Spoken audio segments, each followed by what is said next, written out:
Welcome to the third episode of our private processing podcast.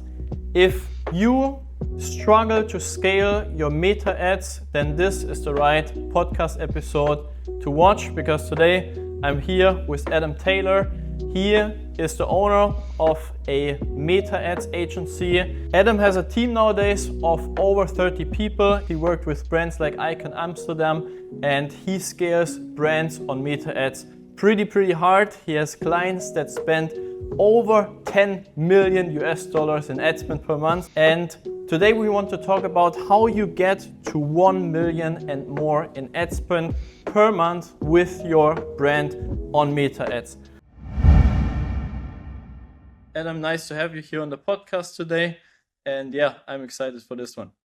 Yes, thank you for inviting me on. I'm excited. Hopefully, I think your viewers will get a lot of value here, whether they're trying to hit $1 million a month in meta spend, or whether they're trying to add on that next $1 million a month. We have really the creative frameworks and the kind of experience to help clients get there, just purely through testing and literally on a daily basis with meta ads. So yeah, looking forward to sharing some value and hopefully sharing some value from your side as well. Sounds really good. The first thing, and this is what I saw on your YouTube channel, where I want to go into, is you talk about it's more important to scale customers instead of scaling ads. Can you maybe explain what does that mean and how can people actually do that? Yeah, I think one of the biggest misconceptions that you see with a lot of brands that are just starting out is they just do too much volume of ads before they've understood who their customer actually is. So high volume of creatives, really just testing tons of different formats, tons of different headlines, and a bit of a spray and pray approach. Now, in our experience, the best results for us have really came from truly understanding your customers and creating every single ad, producing it to almost like one person. So writing as if you're writing to that one specific person, unlocking new angles and scaling that way, rather than just kind of making endless amounts of ads and formats, actually understanding your customer, creating ads to an angle that works, really just rinsing that angle as much as you can. So once you find the angle, that works, tons of volume, obviously. But up until that point, you need to be more meticulous with it. So understand your customers, test creative, and once you see something that works, then go in the volume. And then once you can actually have something that works, a lot of the time unlocking that new angle, unlocking that new demographic is that next way to scale. So a lot of the work with creative is really front loaded, rather than what the outcome of the ad, how the ad looks, is usually the output. A lot of the work with creative getting results is done in the research and the strategy phase. Yeah, understand. So what most people do wrong is they just throw a lot of stuff against the wall, hoping that something sticks. And what you mean by scaling customers is to really do the research first, to find good angles that resonate with the target audience, and to test more of those than just to test ads. Because if you just test ads, you don't have a system really behind it, right? Yeah, exactly, 100%. That's really the framework of creative, and a lot goes into that research, and it's changing so much. So yeah, a lot of the theory stuff, looking into the customer angles, something that works really well for us, and I don't want to get too much into it, but aligning the customer awareness level with the hook. So making sure that the first few seconds you're talking to the right person. And then also really studying what's going viral in the organic side of things for your specific customers. So what do your customers want to see? For example, we've got some of our strategists on our team who make fake TikTok accounts and Instagram accounts and follow the people that our biggest clients would follow, just so they get the algorithm showing up content for what our moms would be watching, or our dads, or grandpa, or whatever it might be, what they'd be seeing on their actual feed. Because I tell you, it's a very different to what we see on our feed. So what's going viral in the organic stuff as well is less theory, but it's more so how you can actually package your ads up. Something that we've seen really effective as well. Okay, so what you're saying is it's really important to get really deep down into this mindset and mentality of being the customer, what does this person see all day on TikTok, on social media, to then craft ads that really resonate with those people and attract them. Exactly, yeah, yeah. And one of the biggest things is like using their own language. So we use places like Reddit. There's Reddit Answers, which is like it's actually on reddit.com. It's like an AI part of Reddit Answers, and you can like type in things. It's just like Claude, and you can find out like specific things that people are saying, your customers are saying, and the benefit of that is, yeah, obviously be as much like understand your customer as much as possible, but also can we like use that exact language and mirror that back to them? Because if you can, if someone's watching your ad and you say something very specific, and you know they see, let's say a woman, we're just writing a brief just before this ad, and you have a woman who's looking in the mirror with messy hair, and that's how this your target customer feels in the morning, and she's waking up groggy, and obviously it's just gonna click and make it feel like them. So yeah, understanding what your customers say, what your customers kind of consume naturally, and trying to like merge that into your ads as well. So I think the game's changed quite a lot. The older style like UGC ads and like the more traditional like ads that look truly like ads. We've seen them not performing as well recently. Obviously, there's still outliers, and we still have like high production, like fake podcast style ads that work really well. But for the most part, there's like been this saying like ugly ads, or like people just talking at the camera. That's actually been working very well for a lot of our clients as well. And I think it is just purely because it doesn't look like an ad as well. Why is it so important to use this exact language which the target audience is using? Yeah, I think that it's just because it resonates with them, and that's the main thing that people buy when you understand their pain. That's the main thing. You understand them and what they want to achieve. So if you can really just mirror how someone feels, then they're definitely going to buy. That's truly the most important thing, and that's whether it's sales calls, whether that's B2B, whether that's ecom sales, or whether you're out in, info product, whatever it is, understanding the customer. If you can say how they feel, then like they're gonna buy.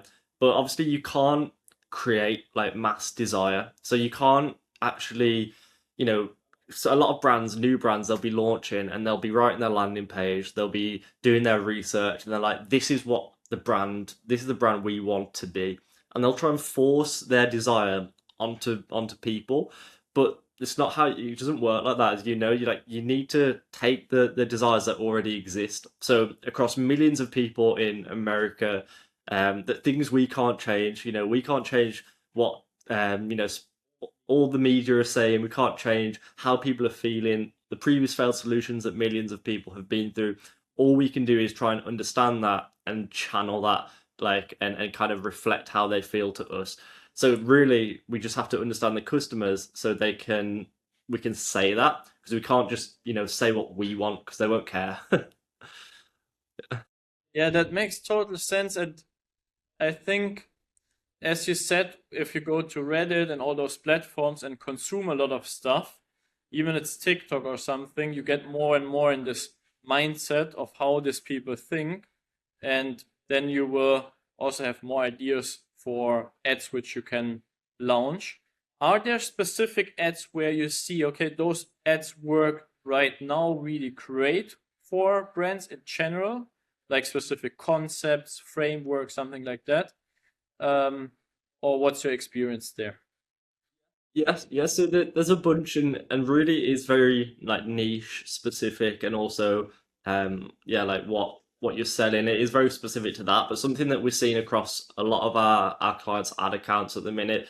Like I said, those longer style ads, like 1 minute plus, 2 minute plus, ads working really well. Someone just speaking directly to the camera, especially with the older audiences, the audiences that are used to consuming longer form things, like that'll work better. Obviously, if you're targeting, 18, 20-year-olds, and you're doing longer form ads, I don't think it'll work the best, just purely because their dopamine is fried from the TikTok reels.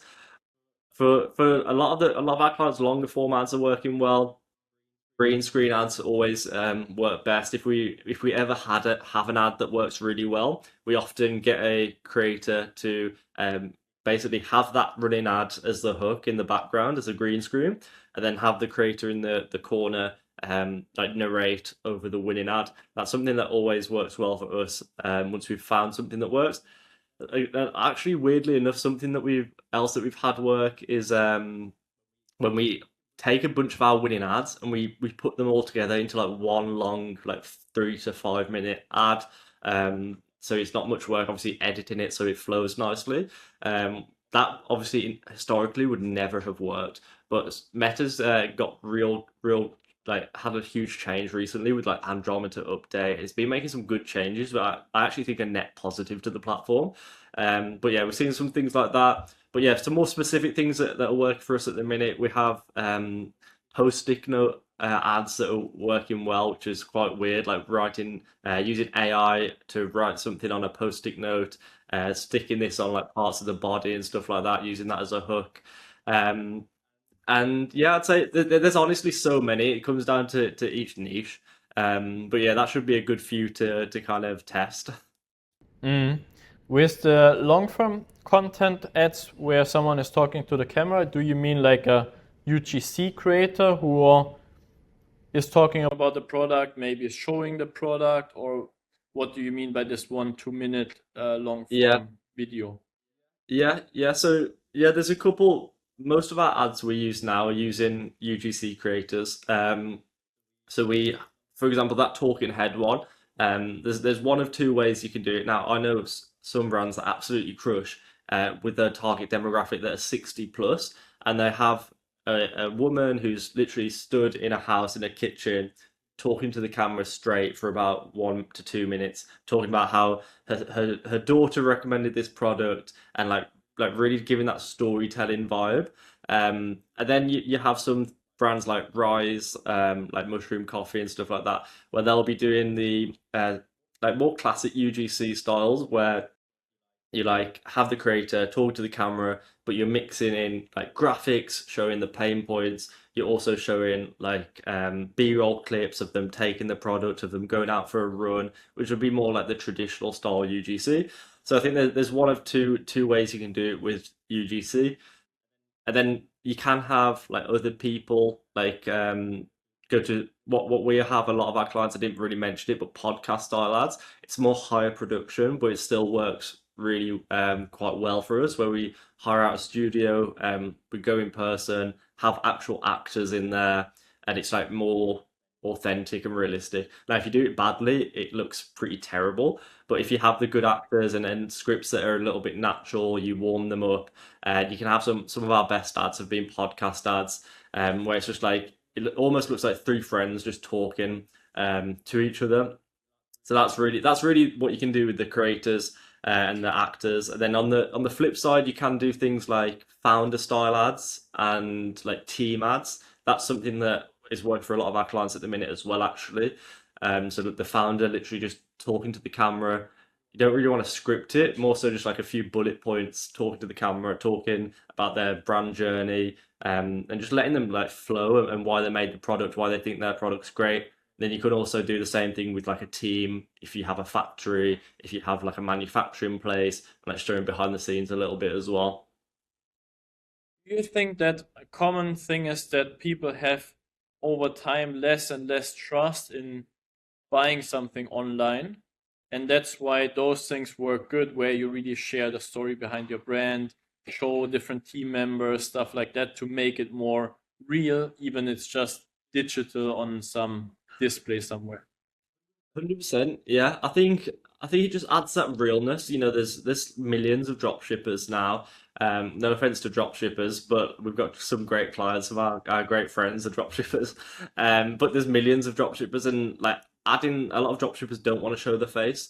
So if you're a brand and you're a drop shipper and you do show your face, then that kind of gives you that level. It's the same way with like doing podcast ads. It's like not every brand can be bothered to go to a studio, hire it out, and map like so it adds that level of kind of social proof and authority.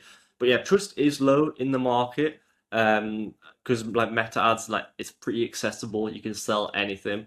So yeah, I'd say that it's a big thing for trust. And also people care. Like if you can convince people that you had a problem, you solved it by making your own product and it's great. That feels much more authentic than a UGC creator just like shilling it. So it can work really well. Do you think it also depends a little bit on the story? Because I understand if, for example, there's a brand and this person has really like a great story. They built this product because they had their own need or problem that they wanted to solve with the product. And they are also part of the target audience.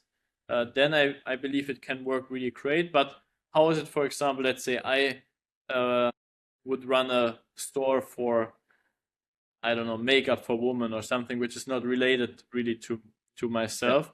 Does it still make sense to do a founder like ad, or in this case, doesn't it make any sense? I think, yeah, I mean, it definitely doesn't make as much sense as if you're solving a pain point for yourself. In that scenario, yeah, if like since it's makeup, you could show the production line, like you inside the production line, so like videoing it and showing. A lot of makeup brands are using these bad things that cause acne and do this stuff, and we're doing it 100% like authentic with the right ingredients. But even so, like you could potentially in that scenario make a founder ad and explain like you saw that, like for example, that problem I just mentioned, you saw girlfriend, wife, mom, whatever, using makeup that was causing acne.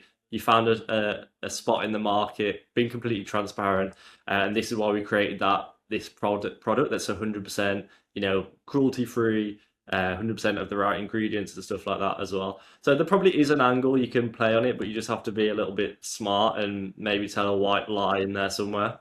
You need to be a little bit more creative to Yeah, this. yeah. You also mentioned green screen ads, and I saw this a lot in the past, like ads where you have some screen recording or something in the background, and then you have a small person in the left or right lower corner. What's the purpose of those ads, and do you see they work really good, or Yeah, yeah? yeah. I think that they're one of the classic styles of ads. Like there's some like real styles, like for example, like us versus them static ads. They're like before and after static ads. They've just been around forever. And this green screen ad is another one that's just like a solid ad that's just really worked for us for a while. So we worked with this brand in California, and we made an ad that spent like $200,000 or something like that. Very profitable ad. And basically, we're thinking of ways we could recreate it, and we tried endless ways. One of the ways we recreated it was basically taking that ad and using it as a hook. So the first 3 seconds, then having a creator in the corner, and they're saying, "I saw this ad on Facebook." And I had to check out if it was like good enough or if it was actually great, and then yeah, running that as the hook, and then going on to like show the product and stuff like that.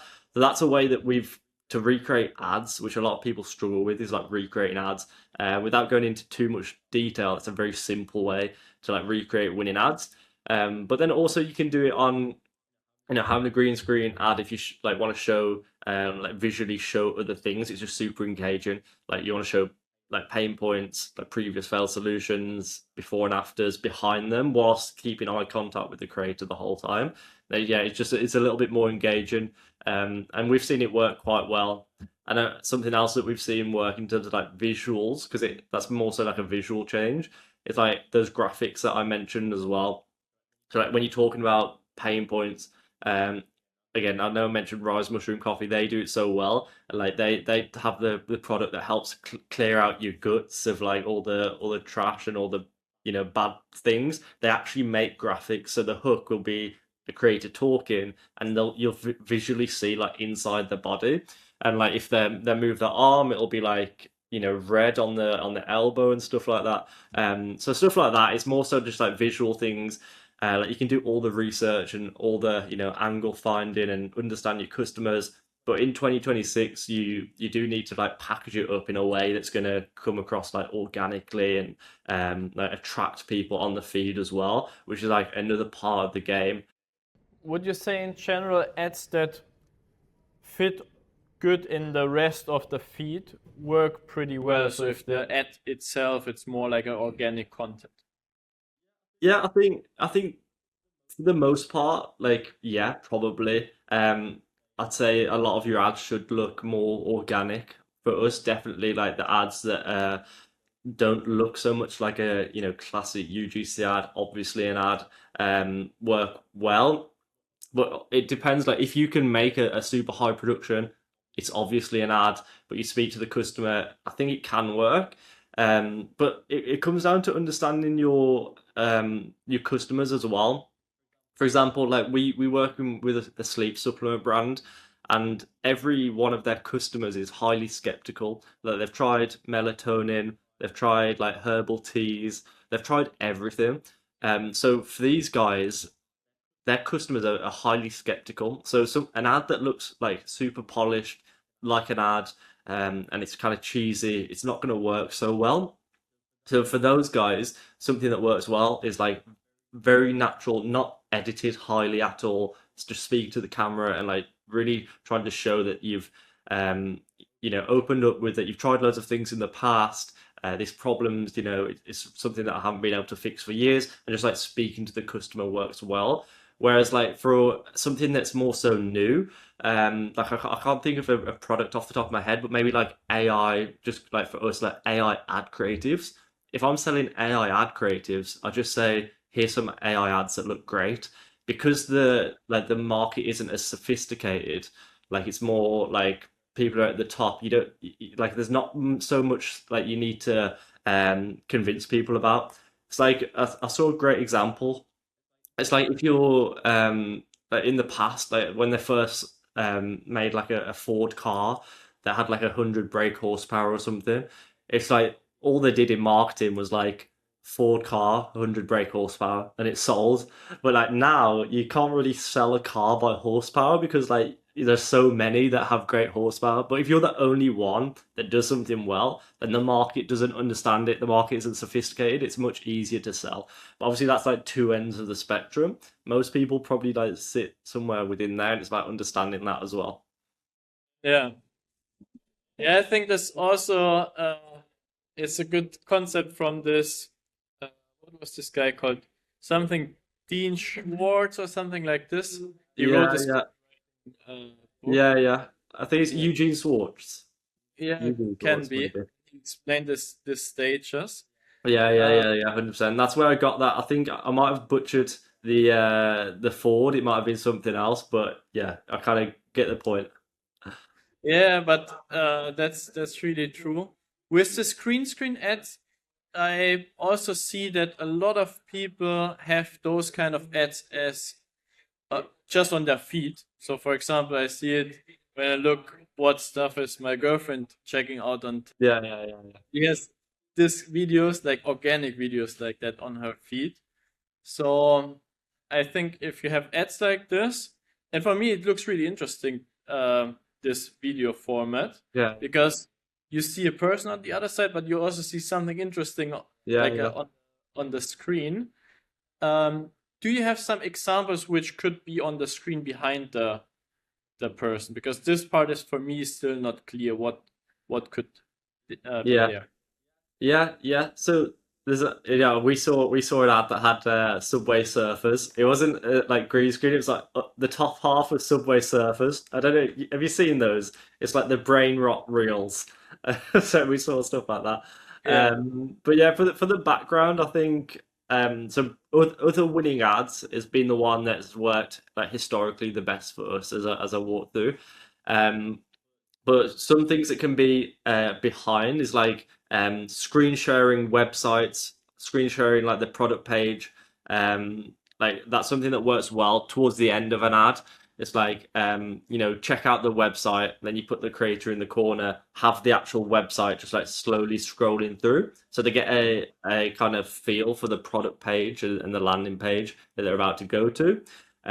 Something that you could also show is pictures of like for example bad acne before, and then they use the product, and then their clear skin after. And then you can also show like other video footage, so like depending on what the product is specifically, like you might want to show them actually like using the product if it is like a supplement, taking the product and like having it inside of a jar.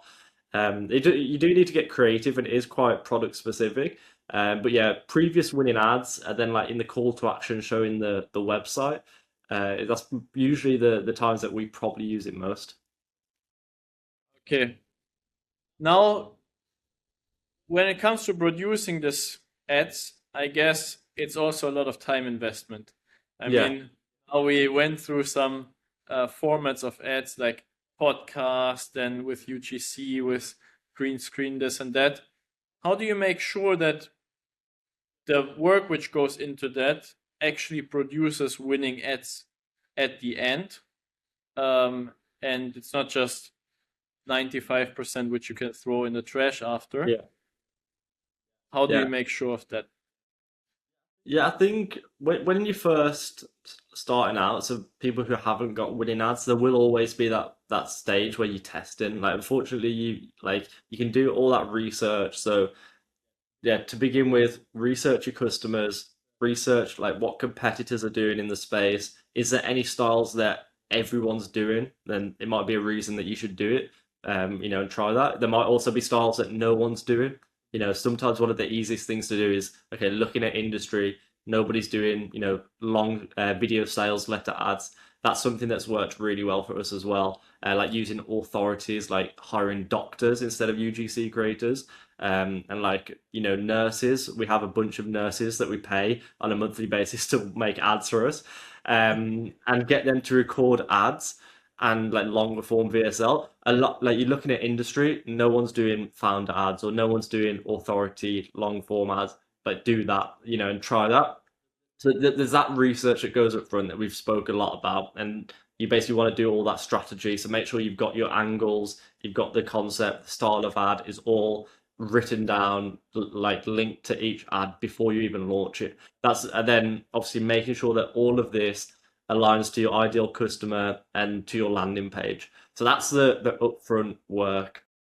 Then the landing page is an important one, but like obviously making sure the congruency between the ad and the landing page is like 100%. So when people watch an ad, they go into the landing page and it's just saying the same thing, but in more detail. That's how you can do everything possible in the upfront work. But then like that is just testing because you don't have any winning ads. Once you have something that's working, um, you've done all that upfront strategy, so it should be pretty straightforward for you to understand. Okay, ad 4A or 6B or whatever that ad is. Check the naming convention for it. The angle was, can't sleep well at night, or I haven't been able to sleep a full night for 10 years. This was the hook. Watch that ad, understand that ad, and make as many more ads like that as possible, to be honest.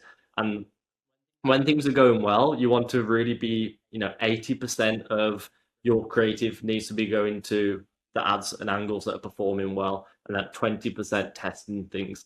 So that's usually the split that you want to be following when it comes to making new ads, when you're actually performing, things are going well in the ad account.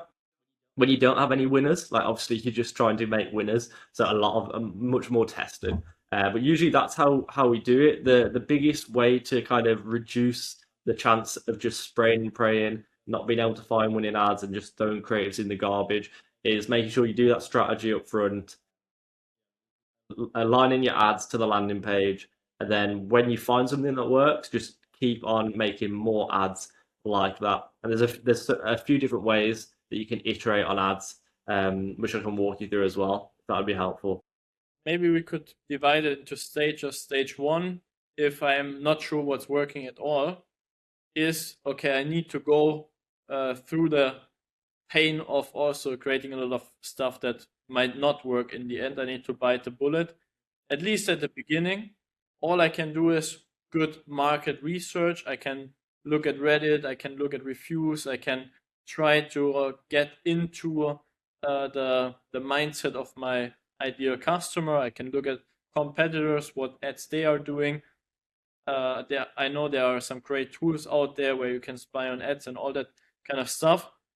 But Yeah. then you say, as soon as I found something that works, I should focus 80% on just doing more of it in different iterations, and 20% of my budgets should go into testing new things making bigger swings there to find again new concepts or angles maybe that also work great. Yeah, yeah, definitely. And I think as someone who's like running meta ads, naturally you're probably an entrepreneur, you like problem solving and like you're trying to just, do the next thing. Even creative strategists, they're creative people, they wanted to try new things, select people on your team. So it's very tempting just to keep testing. I want to try this, I want to do that.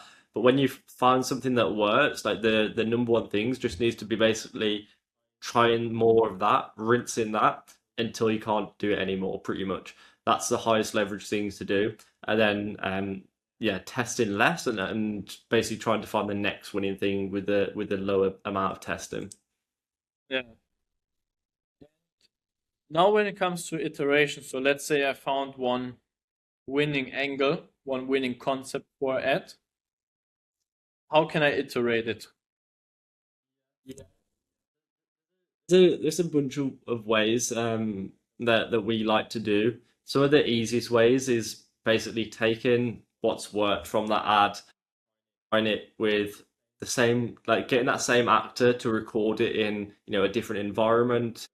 Basically, the exact same ad, they record it somewhere else. You get another creator to record the ad as well. So that's like one of the easiest things to do because you're not changing anything about the ad. You're just taking that ad and basically recreating it. And it's really helped us actually countless times. And it's a very simple thing to do. A lot of brands don't do it. I think it seems too easy. Like, yeah, everyone loves to like solve the problem, but like sometimes it is the easiest thing. So yeah, just actually re-recording it, different location, different environment, taking parts of that ad, so like taking that hook of your winning ad and putting it onto one of your older ads, one of your older winning ads, obviously ensuring that it aligns as well. That's always a great one for us as well. So these are the easiest ways to recreate it, like basically taking what worked from that winning ad and editing it onto older ads. You can do that a bunch of times. The more difficult way is like understanding what that ad actually did. So you should have your strategy up front. Okay, so you understand the awareness level, the angle, the like the actual the building blocks of the ad, we call it. You should have that somewhere. So you should be able to refer back to that and try and create new ads from scratch based on those building blocks. So making more ads around that angle, but like saying it in a different way, saying it like changing the hook and stuff like that. So just like making more ads around those core building blocks. Maybe it was the format of ad that worked. So if it was UGC ad, you keep making more UGC style ads around that angle. But then, as well as that, there's a few different routes you can go down. You can have like iterations of the ad, which I spoke about first, rebuilding that ad from scratch, like trying to build from the foundations of the ad, and then also like changing the format of the ad. So you take that UGC ad and you turn it into a static ad. Like you take the hook from a UGC ad and you put it as the headline of a static ad, or you take it to a podcast ad, or you take that angle and do it as a founder ad. So yeah, really like iterations from scratch, and then like changing the format as well. Yeah. There's probably more ways as well. Like you can be super creative, like that green screen ad we had. Like that is just a creative way of doing things. I think, as you said, it's also really important to understand this winning blocks or the blocks of the winning ad.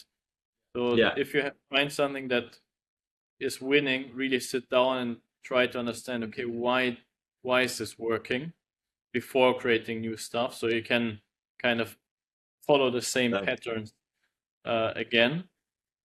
What's really interesting to me is if you work with big brands that spend multiple hundreds of thousands of dollars per month on Meta, how many new creatives they need per week, per month? Like, yeah. Yeah, no, well, it's pretty crazy, I think. So it really it varies quite a lot. And we can talk about like the unit economics of the brand that's spending $10 million a month as well. It's quite surprising. But yeah, in terms of creative volume, so like we scaled just to start from scratch. Like we had a brand that was spending $15,000 a month on ads, which is pretty much like bare minimum, like $500 a day. Almost as low as you want to spend with a brand. The lowest is probably like 150 a day. we scaled them up to probably about 100,000, $200,000 a month in revenue. No, sorry, in ad spend. So from 15,000 to like 1 or 200,000, with around 25, video ads, 40 image ads a month. And that was it. So it's not actually a crazy amount of volume. They weren't adding any creatives from their side. And honestly, like in 2026, quality is better than volume. In the past, you could do tons of volume, change like just the text overlay on screen, and that would be enough. Now it's like more so quality. And then to get them from like 200K up to like 400K, 600K a month in ad spend, which is it's a case study of ours that we worked with. We doubled the amount, so it was like 50 video ads and 80 image ads, and that was what got them up to that higher level. Now the brands that are spending like $2 million a month, $10 million a month, they have ridiculous of ad creatives. Into like it depends. Some brands actually scale on not so much, but the one that I'm thinking of right now that's doing like spending about $2 million a month. So we're just one of the agencies that they use. I think they use like three, and then they also have like internal creative strategists. So they're doing like 200 ads a month, 300 ads a month that aren't all unique. So like some of those are like hook variations and stuff like that as well. But then again, like I say that we took over a client ad account the other day, and he was spending about $400,000 a month on ads, and he had like one ad set, no, one campaign with one ad set and about five ads in there. And it just completely like ruins all of my limiting beliefs. So like if your ads are good enough, like you can have one ad if your ad is that good. So I do think in the future like Meta's getting so good at detecting whether an ad is good or not. So like less creative volume is what they want to get the platform like less spammy and like less just like tiny iterations. So I think that's Meta's goal. So if you can try and play into like what Meta want, that's probably like the best thing you can do. I see. What do you think about static ads in general? Do you think it's hard to make static ads work? It's easy to make them work. They are a great vehicle if you just start out and you want to scale to 100K ad spend per month, or how do you think in general about static ads? I personally I love static ads. I think a lot of the problems are a lot static ads get hate, and some people think you shouldn't do them, and like some people think they're a waste of time. I usually think that's because they haven't spent enough time on them. Maybe they're trying to rush them. Now I think you pretty much can create static ads like so quickly with like Nano Banana. I think it's Nano Banana 2 now. Like Higgsfield and these AI tools, you can pretty easily just like make AI ads very quickly that look great. But I think that's one of the problems is with static ads, a lot of people rush them. Now we had a client of ours that we helped grow from 500K a month in ad spend to $1 million a month in ad spend, and their only format of ad was static ads, which is unbelievable. That we're only running static ads, D2C brand, not Black Hat or anything like that. Completely just like a D2C product. 500K to $1 million a month. It was around 60 days as well with just static ads, with single static ads spending $600,000. The only like caveat to that is their target ROAS was 1.7, which is like it's not the lowest. Like the brand spending $10 million a month, their target ROAS is 0.8. I'm not going to talk about there's a brand in the UK that everyone knows that's spending similar amounts, and their target ROAS is 0.6, which to like beginners is absolutely nuts. And it's like when you first open up their ad account and they're spending tens of millions of dollars a month, and they're like the target ROAS is 0.6. It's crazy to look at. And like then again, we have other clients which is like car accessory brands where their products cost thousands of dollars, and their target ROAS is like 6. And we have some clients where it's 10. So it's like it's really quite interesting to see. But those brands really understand like their how much they can spend. But yeah, I think static ads are great. I think they have a place. Now, why I mentioned their target ROAS was 1.7, I don't think static ads are as good at like really truly scaling at a high ROAS. I think videos will always be better at that. But I think static ads, like in most ad accounts, they play a part for like bottom of funnel style ads where you're going to be having the offer, having a clear call to action, having risk reversals, just to basically mop up people who are considering buying. Do you think static ads can also be a good way to test new angles before then going full into production of videos and all that kind of stuff? Yeah, 100%, 100%. I think especially if you don't have much of a testing budget and you're trying to think of the easiest way to start and then test, static ads are easy. To be honest, even if you've got a big testing budget, it's a good way just because it's so quick and easy, easier to make. So something that we've done for brands with a lower testing budget, or if we want to get quicker results, is take a static ad. You can take one single static ad, just change the headline. This used to work really well to test different angles. And you can literally basically you're A/B testing them because you've got the same visuals, but just changing the headline. And you can see which one does Meta pick, which one does it prefer the most.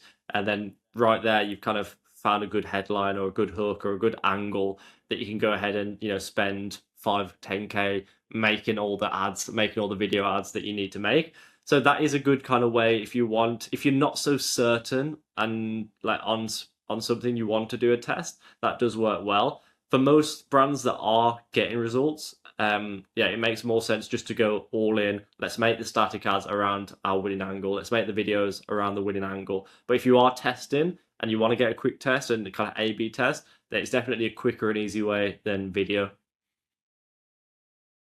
You make static ads, do you send the people from the static ad directly to the shop or first to some pre-sale page, advertorial, something like that? I think it depends on the brand. Like that example that I mentioned, 500K to $1 million a month ad spend, they were doing an advertorial.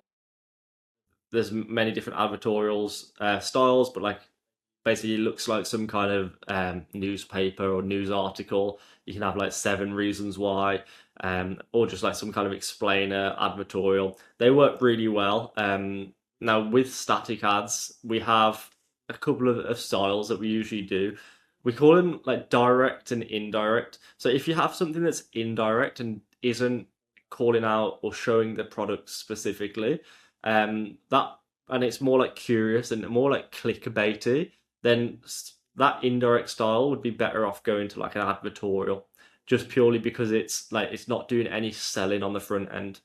Now, if you have a static ad that has a headline, it has 3 benefit bullet points, it has a sub headline on the bottom, and then it has like a risk reversal bar at the bottom, something like that, like more direct, can go to a product page and it'll probably do quite well. So I think it depends on the ad where you want to send it to. Like the same way, if you have a great, video ad, you can probably just go straight to a product page because you've done a lot of the selling. Like just get out of the way and let them buy. But like if you're doing something that's more clickbait, like and it is something that someone that needs to be educated more, then it probably is better doing like an advertorial as well. Okay, so I see. So it really depends on what kind of static ad am I running Yeah. and what's the messaging in the static ad. And this then depends if I need advertorial or not. Yeah. The messaging in the advertorial and basically how much you're giving away in the advertorial. Like for example, some of the ads that we have literally replicate an actual news article or something like that. So you're not really getting much information. It's more just driving curiosity. So in that instance, like someone's curious, they click. If it's a product page, it's not really feeding that curiosity. If you have that advertorial, then it's basically explaining and giving them the answers that they want to see as well. Okay, I needed to do a quick location change here. I'm still basically in Thailand right now. And as you guys all know, there were some things happening in Dubai. That's why everything is not so organized right now. But yeah, let's continue in the podcast. The last topic I wanted to go into today is how do you guys structure the campaigns in the ad account of the client? A lot of people say, okay, you just make one CBO campaign, you throw everything in there. But what are real best practices from the clients you work with that not only spend 10K per month, but serious amounts of money? How is their ad account structured between testing, between scaling? Maybe you give us some insights on that one. Yeah, yeah, for sure. So I think the benefit I have is like I'm not a media buyer by default, so I'm a creative strategist by default. Like that's where a lot of my experience comes from making actual ad creatives. Now I manage like I actually have ran ad accounts, but I just not brave enough to call myself a media buyer because it is so such a crazy thing. I mean, it is made a lot easier. But the benefit I have is I don't really have any bias. A lot of people are like, you need to do this or you need to do that because I've like tweeted about it my whole life. So no, I'm not changing my mind. Or like, yeah, it just fits like their info product or whatever they're doing. So for me, we have access to like 98 ad accounts like right now. So probably overall over 100 in total. So we get to see like tons and tons of different things. The biggest thing, like everyone will always till the end of day argue about ABO and CBO. So whether you're doing like ad set budget optimization and you have a bunch of different ad sets, or you have a CBO campaign, I think genuinely think people are going to argue about this to the death. Same way some people argue about cost caps. Some people literally would die on their sword about cost caps. They just love them so much. They're like, I can go on holiday, I can use my cost caps, I haven't got to worry about my ad account spending because I've got my cost caps on. And there's some people who like they've tried cost caps and they haven't worked. And like we see it's like so honestly, ad accounts are much like very different. We even have some clients that spending like $400,000 a month at like 4.5 ROAS, and they're doing interest-based targeting, and they're actually doing it like the old school way of having campaigns by awareness levels and interest stacking, which I would never recommend, but that is working that well for that client. And they took over and they were doing ABO testing and CBO scaling, and they told us they were going to change over to this because they handle the media buy internally. And we said, no, don't do it. Like keep it how it is. And they changed it, and results got better. So that's something that can happen. For the most part, you just want to get out of Meta's way. So what I actually like is just a CBO campaign, one CBO with one ad set, put your ads inside that one ad set. Typically, 1 to 3 ads will get a lot of the spend. Scale that until you start seeing like diminishing returns. When you start seeing diminishing returns, like pull the budget back to show Meta the signals that you don't like the CPA is that high. A lot of people, it sounds weird, but they see CPAs come down and they're like, I want to spend more to get more sales, which like makes sense because you've got like overheads and stuff like that. But typically, like if you're seeing, CPA or ROAS, getting worse, decrease the budget. And then at that point, because only a few ads have got spend in that ad set, typically we'll just duplicate that campaign, remove the ads that have got all the spend and replace them, and I'd replace any that you think, okay, they got some spend, they weren't doing so well. Replace those, and then I'd run that campaign again. Always like the best practices are like one campaign per like country, per like product line. If you're a fashion brand or something like that, it might be a little bit different with tons of products, but like yeah, for the most part, like one product per campaign. And then yeah, try and most part keep it broad as well. Although we are seeing some clients do interest based, but yeah, there's tons of different routes. Like the main thing is like don't overcomplicate it. Get out of Meta's way because it's like so good at targeting. And just like make sure your creatives look great as well. Yeah, that's good to hear. And I think a lot of people, they just overcomplicate this point, Hmm. focus too much on this side instead of making better ads and understanding their customers better. Because, in my opinion, that's really what's moving the needle. If you produce better ads that resonate more with the potential clients instead Hmm. of 100%. how the ad account is structured. Yeah. Um, of course, everybody in e-commerce want to scale, want to make more money. A lot of times nowadays we see people also struggle with the infrastructure of the e-commerce business, like payment processing, the setup there. Did you also had this experience in the past, or clients who struggled with that, or how were your experiences there? Yeah, I think to be honest, I can probably say that most, if not all, of our clients have at some point struggled with payment processing, fees that are too high, things that are, money that is getting held, bad customer service, and just really trying to find the best payment processor. I think it is something that a lot of our clients mention, from the small ones all the way up to the big ones, where it is, a small percent change can actually make a huge difference, I guess, in like the actual profit that they make on a monthly basis. But yeah, we've seen that, to be honest, pretty frequently for all of our clients, like historically. Okay. Yeah, because it's the same feedback we get with private processing.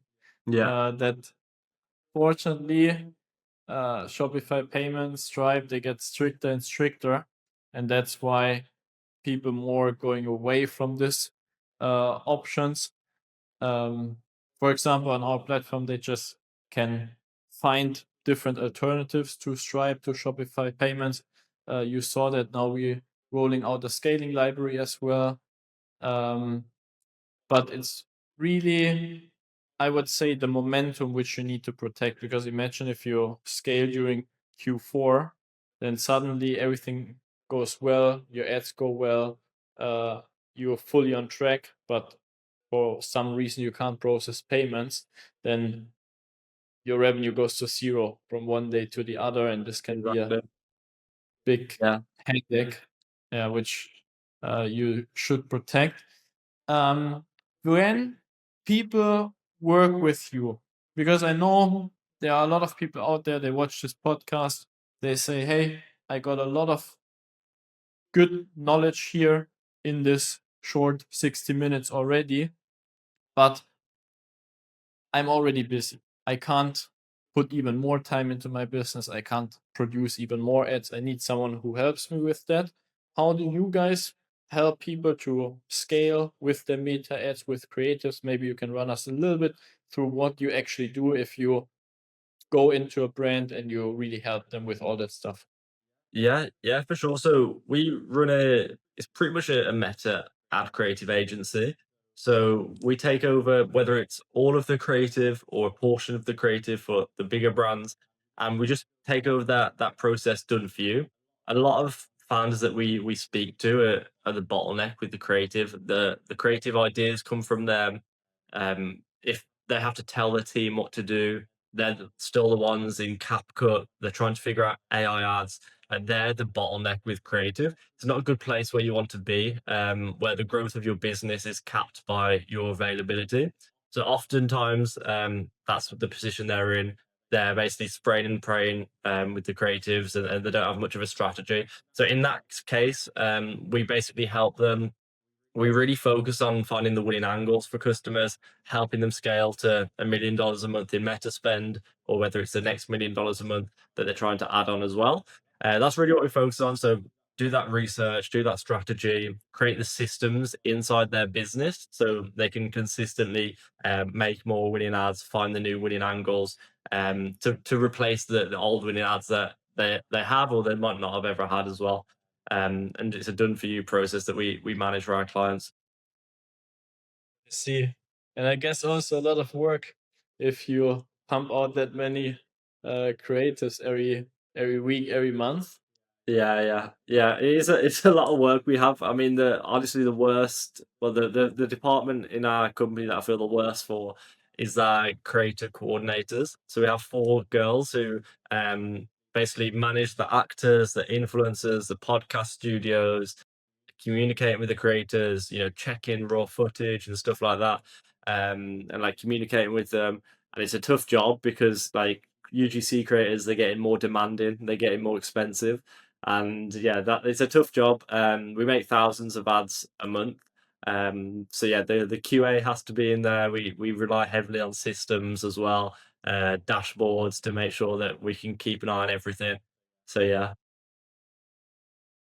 And I think this is like, of course, for you, a lot of work, but for the brand owner, it's such a huge saving in time, because even if you try to get some simple UGC ads from some creators on Fiverr or something, it takes sometimes hours to communicate back and forth, and then you need to come up with the idea and so on. So I really respect that. And yeah, to summarize this, if someone want to work with you guys, where can they find you, how they can reach out to you and get in touch? Yeah, so mediaengineer.com is our website. So feel free, complete the form on the website, schedule a call with myself, and we can have a chat about, we'll usually find out kind of what you're struggling with, what you're trying to achieve, maybe even audit your ad account, most likely, see if we can actually help, and then let's show you what we do. But if you've got any questions aside from that, you can reach out to me on Twitter. I've got YouTube as well if you want to see some like breakdowns of what we do and results and stuff like that as well. Happy to answer any questions as well. Okay, nice. And you do the course yourself? Yes, so I'm still doing calls for the most part. So yeah, if a brand comes into us, completes the form, and it's a good fit, I'll take the call. Then my team will audit the ad account, and then we'll basically present that audit back to the brand on the second call. Okay, nice. That sounds really good. So Yeah. guys, take the chance to talk to Adam. And what are the criteria someone should fulfill so they are qualified to work with you? Because I also know you don't work with everyone, just so we also clear about that part. Yeah, I think the rule of thumb is like what we say, over 50K a month in ad spend. It's like, yeah, good fit. Obviously, there's some founders that we've worked with at zero, like they're pre-launch because they've got experience, and like they're yeah, they've got experience and they've worked with other brands in the past. So really, it comes down to experience and that spend level. There's if they're below that, but yeah, they've got experience, they've run other brands in the past, or you know, they just seem like a great fit, and they've got they're spending 40K, 30K, then we can potentially look at that as well. But it really comes down to whether we think we can help them grow to that level and actually help them find those winning ads after looking at the ad account as well. Okay, nice. I think we packed a lot of knowledge in this 60-minute podcast. I personally learned a lot again about ads, about how to scale them. I hope you guys out there as well. And you're closer to making the right next steps and the right next decisions to really get to 1 million in ad spend per month, which is multiple million in revenue. Thanks so much for your time, Adam.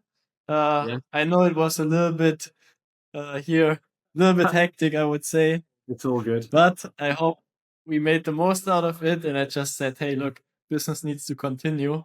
We Yeah. can't wait until we are back, everyone in Dubai, in a nice podcast studio. We just need Yes. to make the best out of it. So yeah, I really appreciate your time. Thanks for the guys watching out there. And I would see you in the next one, and hopefully we see each other soon also in real life. Yes. Thank you. Appreciate your time and hope everyone enjoyed watching. Yeah, hopefully we can do it again, Vincent, in Dubai soon. Sure thing.